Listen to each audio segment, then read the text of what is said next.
बिहार सरकार के मंत्री मदन सहनी पहुंचे मुंगेर। मुंगेर लोकसभा क्षेत्र से जदयू प्रत्याशी राजीव रंजन उर्फ ललन सिंह के समर्थन में जनसंपर्क करने पहुंचे। राज्य के कैबिनेट मंत्री मदन सहनी ने कहा कि देश की जनता एक बार फिर से नरेंद्र मोदी को प्रधानमंत्री बनाना चाहती है। इसी के लिए जनता बढ़कर एनडीए का समर्थन कर रही है। केंद्र एवं राज्य की सरकार ने मिलकर बिहार के विकास के लिए हर क्षेत्र में काम किया है। विपक्ष पर कटाक्ष करते हुए कहा कि लालू रबड़ी ने 15 वर्षों के शासनकाल में बिहार में 118 नरसंहार हुआ, जबकि मुख्यमंत्री नीतीश कुमार के 18 वर्ष के कार्यकाल में एक भी नरसंहार नहीं हुआ है। केंद्र की सरकार कोरोना काल के बाद से लगातार देश के 80 करोड़ गरीब परिवारों के बीच 5 किलोग्राम मुफ्त अनाज का वितरण कर रही है। इसके अलावा गरीब परिवारों के लोगों के लिए इलाज का 5 लाख तक का मुफ्त इलाज की व्यवस्था आयुष्मान भारत योजना के तहत किया है। गांव की गरीब महिलाओं को उज्ज्वला योजना का लाभ देकर उन्हें धुएं से बचाया गया।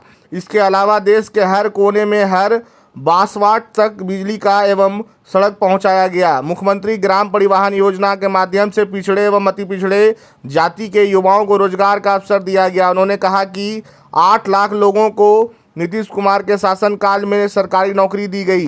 चतुर्थ कृषि रोड मैप के माध्यम से कृषि को बढ़ावा दिया गया। हर खेत तक पानी पहुंचाने के लिए कृषि फीडर की व्यवस्था की गई। लालू परिवार पर हमला करते हुए मंत्री ने कहा कि मुख्यमंत्री आरक्षण का दायरा बढ़ा रहे हैं। विपक्षी लोगों को आरक्षण खत्म करने की बात का भ्रमित कर रहा है। आपने 15 साल के शासनकाल में लालू राबड़ी ने सरकार के पंचायत में भी पिछड़ों व महिलाओं को कोई आरक्षण नहीं दिया।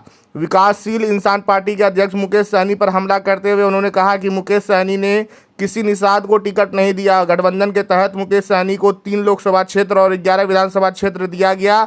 इसमें एक भी निषाद को उन्होंने टिकट नहीं दिया। मुकेश सहनी ने समाज को आरक्षण देने वालों के साथ देने की बात कही थी। अभी वह राजद के साथ है। उन्होंने कहा कि राजद कभी गरीबों का हितैषी नहीं हो सकता है। मुंगेर लोकसभा क्षेत्र में आए हैं। उससे पहले हम लोग लगभग 10 लोकसभा क्षेत्र में गए हैं, जनसंपर्क किए हैं और सभी लोगों का समर्थन मिल रहा है। बिहार के अंदर जितने काम हुए हैं उस काम के आधार पर और देश के माननीय प्रधानमंत्री जी ने जितना काम किए हैं उस आधार पर हम लोग वोट मांग रहे हैं और वोट मांगने की बहुत आवश्यकता हम लोग को महसूस भी नहीं हो रहा है। लोग खुद से आगे बढ़ कर के ये कह रहे हैं कि हम लोग फिर से नरेंद्र मोदी जी को तीसरी बार प्रधानमंत्री बनाना चाहते हैं और उसके लिए सभी लोग तैयार भी हैं। और संपर्क के दरमियान हम लोग एक चीज़ जो हम लोग कॉमन देखते हैं वो है मोदी जी का लोगों के प्रति जो है भावना प्रकट होकर सामने आता है। खास के जो महिला हैं और ख़ास के जो जिनके लिए उन्होंने 5 किलो अनाज फ्री में देने का काम किया, या जो गैस सिलेंडर है उज्ज्वला योजना के तहत जो लोगों का स्वास्थ्य से संबंधित 5 लाख तक का फ्री में इलाज है। जो किसानों को आज तक लोग कहते आए हैं कि हम लोग भारत कृषि प्रधान देश है, लेकिन किसानों के लिए कोई काम नहीं किया। लेकिन आज प्रधानमंत्री जी ने किसान के सम्मान निधि के तहत 6,000 रुपया प्रत्येक साल देने का काम किया। लेकिन एक सवाल उठता है, गरीब देने का काम किया है। बिहार के अंदर में सड़क, बिजली, कानून व्यवस्था दुरुस्त हुए हैं। जो सबसे बड़ा समस्या था इस बिहार राज्य के लिए, 15 साल लोग रहे और 15 साल के अंदर अगर 118 नरसंहार होते हैं और 18 साल अभी नीतीश कुमार जी हैं और एक भी नरसंहार नहीं होता है, तो सरकार का तो ये नैतिक दायित्व है कि किसी भी तरह का कोई लोग जो है विवाद नहीं करे, आपस में लड़े नहीं। लड़े तो उनको रोकना सरकार की जवाबदेही है और उसको रोकने में अगर बिहार सरकार सफल हुई है तो हम लोग तो कहेंगे कि बिहार में लोगों का सुरक्षा का पुख्ता इंतजाम किया गया है। ये सारे काम हो रहे हैं और इसके आधार पर अभी जातीय गणना हुआ है। उसके आधार पर हम लोग को जो अनुसूचित जाति, जनजाति या पिछड़ा वर्ग, जाति पिछड़ा वर्ग सभी का आरक्षण का दायरा बढ़ाया गया है।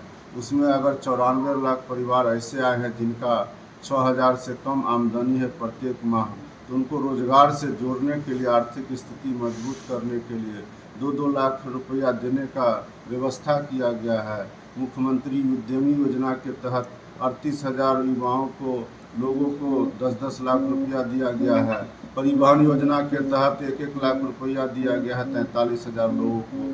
तो ये सारे काम चल रहे हैं। सभी जगह जो है मेडिकल कॉलेज अस्पताल मुंगेर में भी खुले हैं, इंजीनियरिंग कॉलेज हैं, एम्स बिहार में दूसरा मिला है, दरभंगा में एयरपोर्ट इसका शुरुआत हो चुका है दरभंगा में। ये सारे काम बिहार के अंदर में तो हो ही रहे हैं।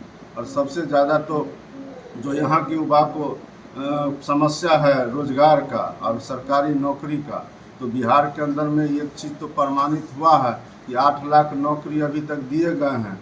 और माननीय मुख्यमंत्री जी ने अगर गांधी मैदान से इस बात को कहा है कि हम 10 लाख नौकरी और 10 लाख रोजगार देंगे, तो उस पर वो खरा उतर रहे हैं। और बिहार ही नहीं बल्कि देश में अभी तक तो 2 लाख एक साथ चयन पत्र नहीं कहीं बांटा गया दूसरे राज्य में। तो बिहार तो इस मामले में भी आगे है। कृषि के क्षेत्र में भी बहुत सारे काम हो रहे हैं।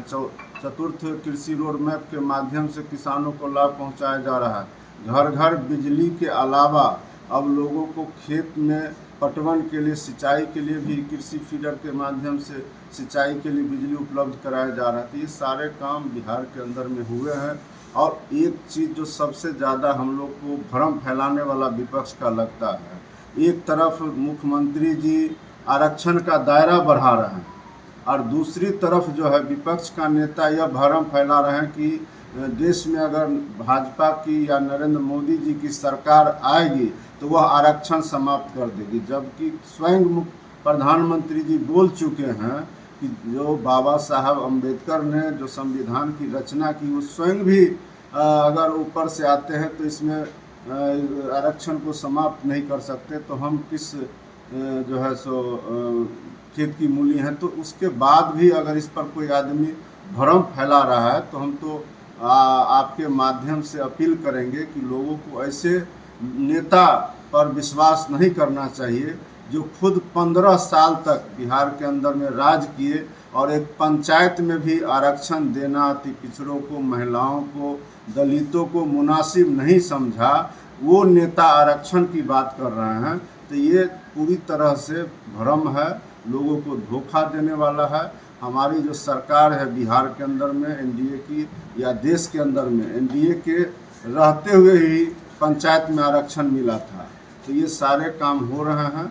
हम लोग इतना ज़रूर कहेंगे कि कोई जात पात नहीं है, सभी लोग एकजुट होकर के, और नीतीश कुमार जी और माननीय प्रधानमंत्री जी और हमारा जो गठबंधन है एनडीए का, वो सभी लोग एक साथ मिल कर के चुनाव लड़ रहे हैं। अभी तक हम लोग 10 लोकसभा क्षेत्र में गए हैं। आज मुंगेर लोकसभा में हमारा दूसरा दिन है और यहाँ भी सभी लोग एकजुट हैं। कहीं कोई लड़ाई नहीं है। हम लोग लोकसभा मुंगेर भी जीतेंगे और बिहार का 40 सीट हम लोग जीतेंगे निश्चित रूप से।